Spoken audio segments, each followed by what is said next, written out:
அரசு கல்லூரி மருத்துவமனை அருகே கொட்டப்படும் நகராட்சி குப்பைகளால் நோய் தொற்று பரவும் அபாயம் உள்ளதாக பொதுமக்கள் அச்சமடைந்துள்ளனர். சிவகங்கையில் பார்த்தீங்கன்னா 50,000க்கும் மேலே மக்கள் வசிச்சுட்டு வராங்க. வீடுகளில் சேகரிக்கிற குப்பைகளை மக்கும் குப்பை, மக்கா குப்பை அனைத்தையும் தனித்தனியாக ரகம் பிரித்து பொதுமக்கள்கிட்ட வாங்குகிற சூழ்நிலையில் பார்த்தீங்கன்னா இங்கே கொட்டுறப்ப மொத்தமாக ஒரே இடத்துல கொட்டிடுறாங்க.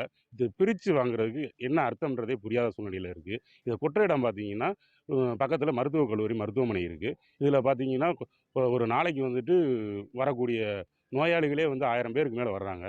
இந்த சூழ்நிலையில் இந்த புகை தீ வைக்கிறதுனால அந்த புகையால் நோயாளிகளுக்கு நோய் தீருமா வருமாங்கிறது சந்தேகத்தில் இருக்குது. இதை பற்றின விஷயங்களை சமூக ஆர்வலர் விஜயபாண்டியன் அவர்கள்ட்ட கேட்டு தெரிஞ்சுக்குவோம். வணக்கம், விஜயபாண்டி சமூக ஆர்வலர். இப்போ நம்ம நிற்கிற இடம் பார்த்திங்கன்னா மருத்துவக் கல்லூரிக்கு பின்புறத்தில் நம்ம நிற்கிறோம்.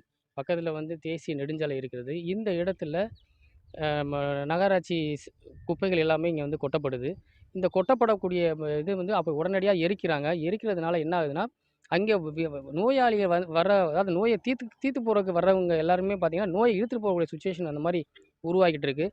இங்கே மருத்துவக் கல்லூரியில் கூடிய அந்த விஷயங்கள் எல்லாமே வெளியில் யாரும் வெளியில் சொல்கிறது இல்லை. அதனால் இப்போ இங்கே பின்னாடி பார்க்கும்போது இந்த மாடுகள்லாம் அந்த கழிவுகளை சாப்பிட்டுட்டு அந்த அந்த குப்பைகள் எல்லாம் சாப்பிட்டுட்டு அதனுடைய அந்த மக்காத குப்பைகளை சாப்பிட்றதுனால அதை சாப்பிட்டு அதனுடைய பால்களை குழந்தைகள் சாப்பிட போகிறதுனால அந்த குழந்தைகளுக்கும் கேன்சர் வரதுக்கான நிறையா வாய்ப்புகள் இருக்குது. அது மட்டும் இல்லாமல் பக்கத்துலேயே பார்த்திங்கன்னா கொஞ்சம் தூரத்துலேயே அரசு கல்லூரியும் இருக்குது. இந்த புகைகள் எல்லாமே மாணவர்களையும் பாதிக்கும். இந்த பக்கத்தில் பார்த்தோன்னா நம்ம தேசிய நெடுஞ்சாலை திருச்சி ராமேஸ்வரம் டு திருச்சி தேசிய நெடுஞ்சாலை இருக்குது. இந்த நெடுஞ்சாலை இது வழியாக தான் அவசர ஊர்திகள் எல்லாமே இதில் உள்ளே வந்துடுது. அப்போ இந்த புகைகள் எல்லாமே ரோட்டுக்கு தான் போகுது.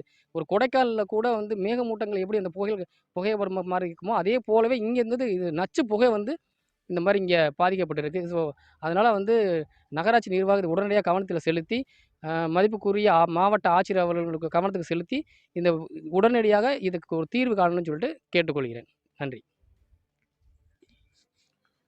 நியூஸ் 7 செய்திகளுக்காக சிவகங்கையிலிருந்து ராஜ்மோகன். மருத்துவக் கல்லூரி மருத்துவமனை பக்கத்தில் குப்பைகளை ஒரு நாளைக்கு 13.8 டன் கொட்டுறாங்க. மக்கும் குப்பை, மக்காத குப்பை சுத்திகரிப்பு நிலையம் 2 இடத்தில் இருந்தும் பயனில்லை. அதுபோக ராமேஸ்வரம் டு திருச்சி தேசிய நெடுஞ்சாலை இங்கே அமைந்துள்ளது. இந்த ரோட்டில் தான் 108 ஆம்புலன்ஸ் மருத்துவமனைக்கு செல்கிறது. இந்த புகையை தாண்டி தான் செல்கிறது. இவ்வளவு பிரச்சனையில் மருத்துவக் கல்லூரி மருத்துவமனைக்கு நோயை தீர்க்க வரும் நோயாளிகள் நோயை போக்கிக் கொள்வதை விட மேலும் நோயை வாங்கி கொண்டு தான் போகிறார்கள். நாள்தோறும் இவ்வளவு குப்பையை கொட்டி எரிப்பதால் பல்வேறு மாசு கட்டுப்பாடு ஏற்படுகிறது.